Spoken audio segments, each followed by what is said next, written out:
prestigious honor of interviewing Tom Golsborough. He's here today on behalf of the AAC, the Arkansas Academy of Computing. Thanks for inviting me, Karen. Yeah. I appreciate it. It's a pleasure to have you here today. So first, can we just hear a bit about your background, like how you started in the field of computing? Well, it was one of those happenstance situations, as a matter of fact. I have a Bachelor of Science in Business Administration from the university. Graduated in '58. Went to interview in Chicago on a lark because I'd never seen Chicago and I thought it might be interesting. Turns out the Rock Island Railroad offered me the best job offer for a management trainee position.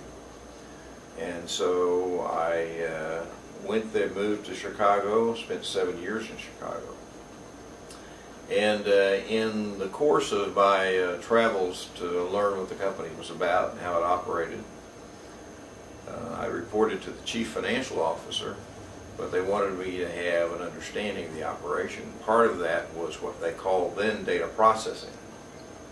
And I said, I don't have any interest in going to see what they do there. And they said, well, if you're going to be a general manager, you're going to have to understand what they do and how it might help you. And long story short, they were preparing to install the first major general purpose computer in Chicago and Wow. needed some additional staff. And so they sent me to programming school after an aptitude test, and I ended up with my first couple of years of computing at that site. Then joined Kraft Foods and spent 3 years, and then joined IBM in sales and sales management for 35, and then retired in 2000. Wow. So what was your initial impression of just entering the computer world? Like, when you Well, first saw it was exciting because it was all new. We had really a run of the company operation in terms of acceptance, which was great.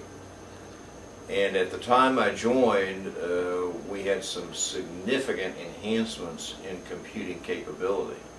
Prior to that, everything had been done really with card systems.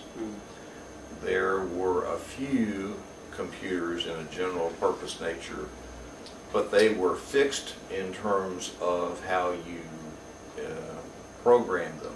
You didn't have symbolic languages, and you didn't have stored programming.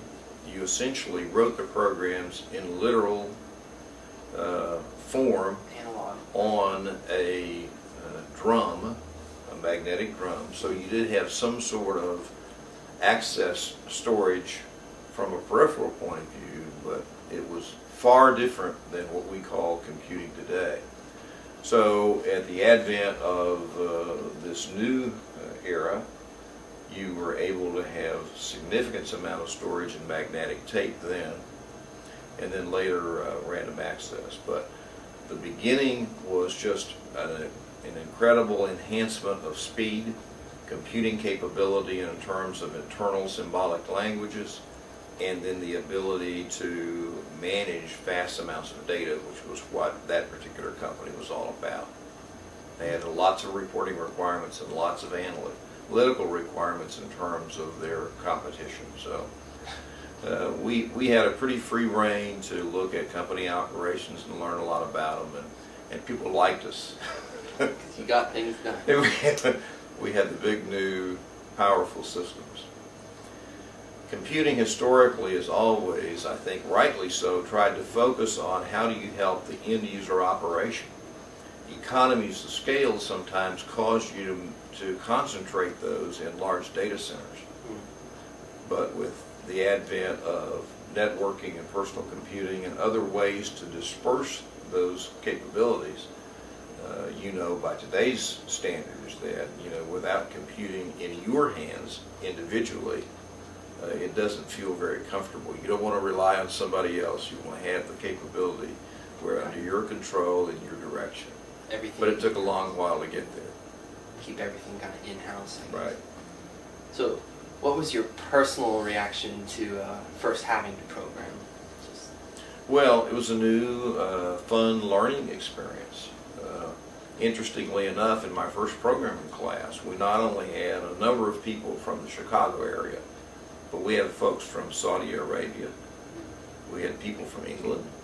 I mean, it was a concentrated new opportunity, and so there was a far-reaching impact, much beyond, you know, our little sphere that we were working in, and you had lots of wait time in those days for product to come and for you to be able to actually install the system.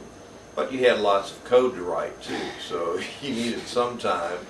And testing was always done at the data center. Not, you know, nobody had their own systems to test with, so you had 30 or maybe 45-minute time slices where you would take your programs and compile them and run test data. And so sometimes late at night, it was one of those exciting but demanding kind of environments, which it's sort of like being a student, if you know.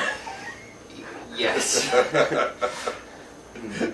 Very much familiar with spending long hours trying to find, syntax and trying to measure everything out correctly. So you mentioned that you also worked for Kraft Foods for a short amount of time. What did your work there entail? Well, a little bit of the same thing. By that time, we had a new family of computing. At that designation was called 360, which is really the basis of a lot of the architecture that we still use today. Bits and bytes really came out of that operating system and programming language design. Before then, it was not quite that far-reaching, and there were no operating systems, and so Kraft was a little bit more in terms of trying to get our production sites tied in on a national basis. So we had a half-dozen data centers from coast to coast that we were preparing for and doing a lot of analysis, again, for our primary operating divisions, either in production or sales or distribution. And it was very much trying to help us do a better job from the standpoint of the company's position and its product growth and its customer satisfaction. I see. Did this entail working with databases in primitive form? Well, we were still a little bit before databases at that point in time. We had lots of data, and we had some ways to access them, but random access was not the standard in those days. You did lots of sorting, and typically your mass files were on magnetic tape. It was not too long after that, I think database software, so to speak, as we might think of it today, was really not around until the early 70s. And so this was a bit before that. You were beginning to do things like collect data directly from the individual sites as opposed to having it go and be keyed by some sort of focused staff, like a keying pool or a data entry pool. And in those early days, one of the earliest forms was paper tape transmission. You probably may not even have seen that, but basically it was a way to get data in a symbolic form, usually pure numeric, to through some sort of a telecommunication line, usually dial-up. And it was slow compared to today, but it was essentially, again, trying to get things captured at the very source of where they occurred, as opposed to having them, you know, translated and rekeyed 2 or 3 times in the process. If you really try to think about where we are today, envision a world without cell phones, with no networking, with no random access, with no software that was accepted on a large-scale basis for database manipulation or for searches. Obviously, no World Wide Web. No standard personal computing software or hardware. It was things done on larger scale systems in computing applications. So you typically had a staff of technicians managed by somebody who was on a peer level with the director of finance or the treasurer. But still it was concentrated where you had to pull everything into a large data center in order to really manage the systems. Was Kraft Foods also located in Chicago? Kraft was located in Chicago, right. Yeah, and we had some concentration of our centers. We had people from New York and Dallas and from the West Coast who came in to become a part of a concentrated staff for the design and the installation of our data centers across the country. Very interesting. So from there you also moved on to IBM, is that correct? I joined IBM in '65 in Little Rock, as a matter of fact. Spent 11 years in Little Rock. Well, that's a migrate south. Yeah, it was. It was coming back home a little bit. And then I went from there to St. Louis, still with IBM. Was only there about a little over a year, and then spent about 27 years in Kansas City, and that's where I retired from. So where were you originally from? I grew up in Fort Smith. Oh, okay. Went to school here In in Fayetteville, and then moved to Chicago on graduation. So it was kind of like a coming home, I guess. For It was. It was. I was interested in opportunities here, and I had an opportunity. Actually, I was on the corporate staff. Kraft was a part of a group called National Dairy Products at that point in time. You may have heard of that, Seal Test ice cream. A lot of products were on the East Coast and not so much in the Midwest or the Southwest. But we worked together from the standpoint of the design of and implementation of those. So I had an opportunity to go to Philadelphia, to New York, stay in Chicago, and then I looked for an opportunity in Arkansas and was lucky to join IBM here. So you mentioned that you did sales management, is that correct? With IBM? Right. Can you tell us what that was like? Yeah.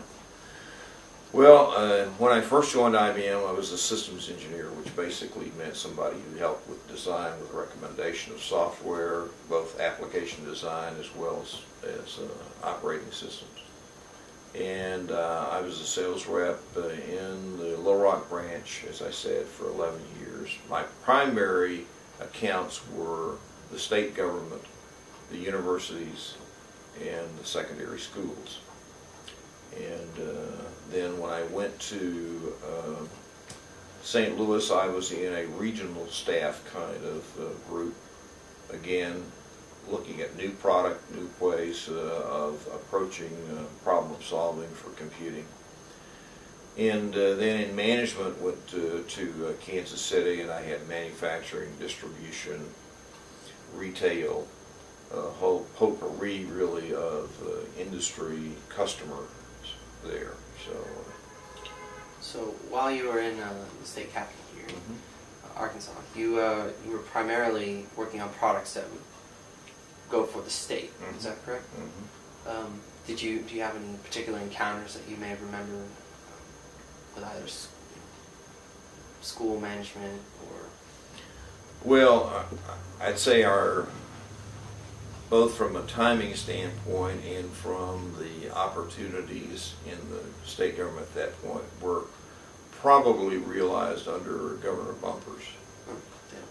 Dale Bumpers had an outstanding set of cabinet members, very forward-thinking, and it was there that there was a lot of concentration on planning for the different departments in the state, as well as developing databases and information systems kinds of exchange, so that you couldn't just serve only program needs, but that the administration could have a real feel for the demographics of the state that were being served and how cost effective they were and how much they were able to bring the services that they intended to the citizenry. So that was probably the greatest experience in terms of making progress. I really was there under the administrations of Winthrop Rockefeller and Dale Bunkers and David Pryor. So worked in all of those, but probably Bunkers had the greatest emphasis overall. Very interesting. So, did your family move with you? Yes, yeah. Can you tell us a little bit about your family?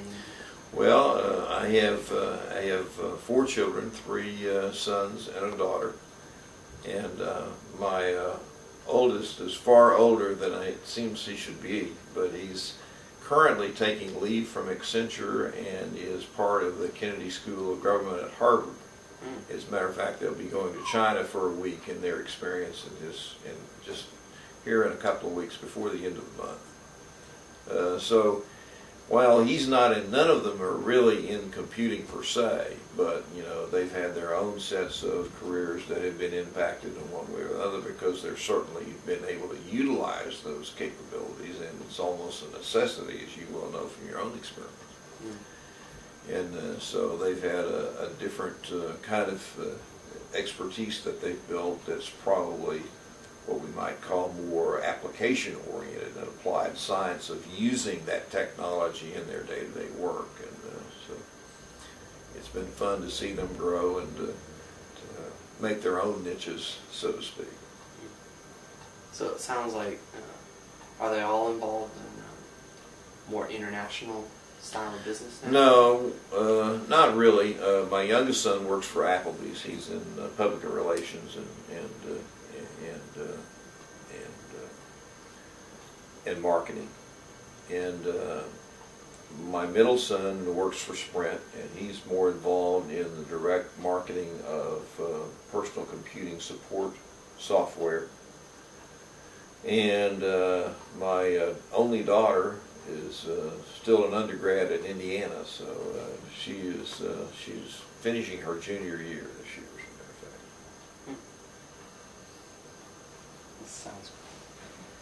Sounds like you got quite a troop going. I have a good troop, I do. Yeah. So, were there any moments in time that you distinctly remember getting like a wow, like all of a sudden a horizon has opened up to you, like maybe with computers or maybe with certain applications? Have you ever had it? Well, one of my assignments with IBM was I think they were all enjoyable. I have to say that I was lucky in the time that I've spent and with the experiences that I had. For a while, IBM really placed a greater emphasis on marketing to research universities. And we had a group that was organized just for that. So I had responsibility during that period of time for universities in 10 states in the Midwest. And that was a real interesting and exciting set of experiences because we were trying to help universities expand their focus on computing and the effectiveness of computing. So supercomputing was just on the horizon at that point in time. We really had just begun to understand the beginnings of the internet, the World Wide Web. There was lots of things to learn and lots of ways to try to help, our academic customers get involved in that. And it was also during that period of time where we introduced the personal computer. So you had this real range of computing impact with lots of startup kinds of characteristics to it as well. And so there was some trial and error, and you had some people who we called early adopters who were brave souls to sort of jump in the stream before anybody else. And those experiences, you got to work closely with deans, you got to work closely with people who were involved in research, and you got to see some of the brighter ideas that were being accumulated in terms of grant applications and the results that they were getting in terms of forwarding either scientific efforts or just the running of the universities and the support of the students in their studies.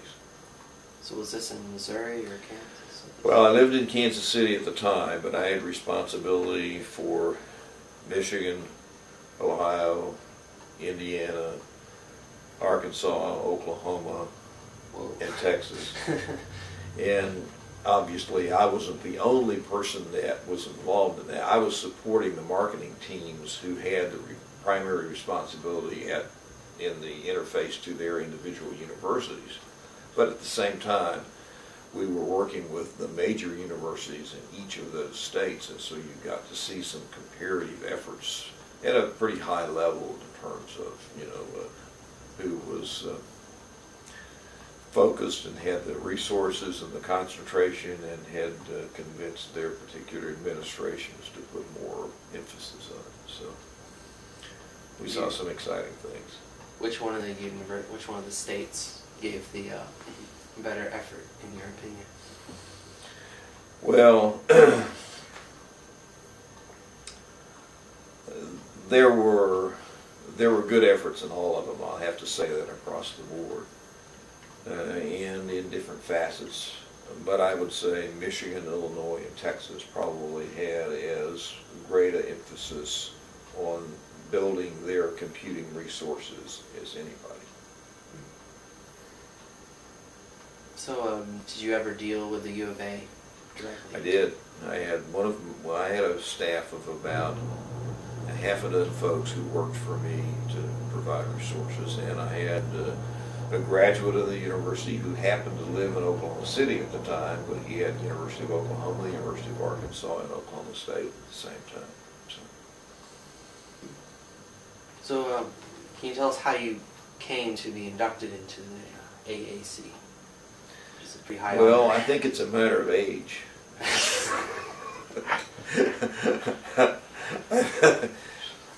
Again, you don't always control the timing of your career. I happen to be very fortunate to be in the early, development and adoption of computing as a mainstream resource.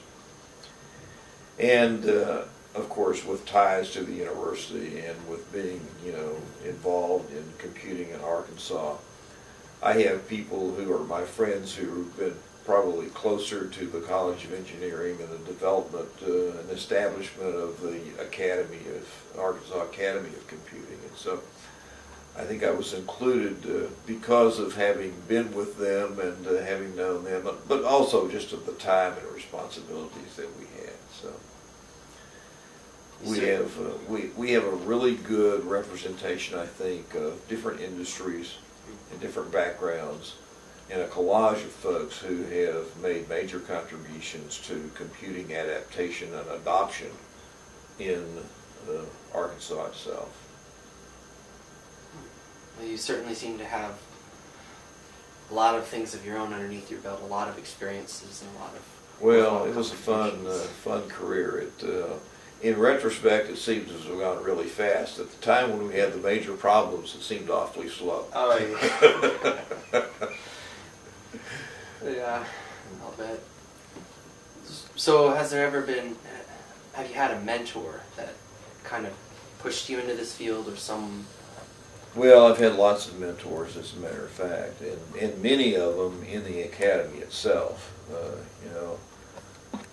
One of my real privileges and ironies is the man who was the longtime branch manager in Little Rock is a gentleman named Jerry Heil. Heil is a member of the academy. I first met Heil because he was our marketing rep on the Rock Island Railroad in Chicago. I came to Little Rock before he came, but it really is one of those interesting coincidences that occur sometimes in your career that you just feel real good about. He's been one of those guys who has always been helpful, always interested in you individually, and you'll hear the same story from lots of other people who worked in that branch office.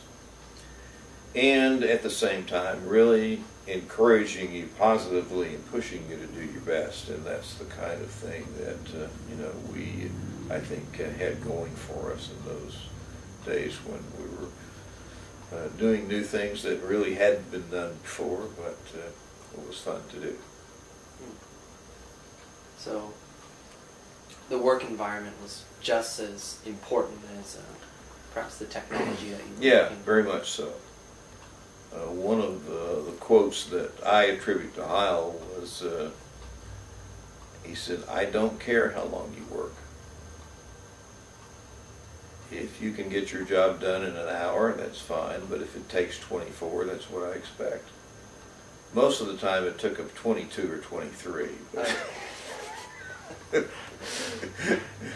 But you had that kind of, yes, we had managers to provide support for us and encouragement and structure in terms of managing our career.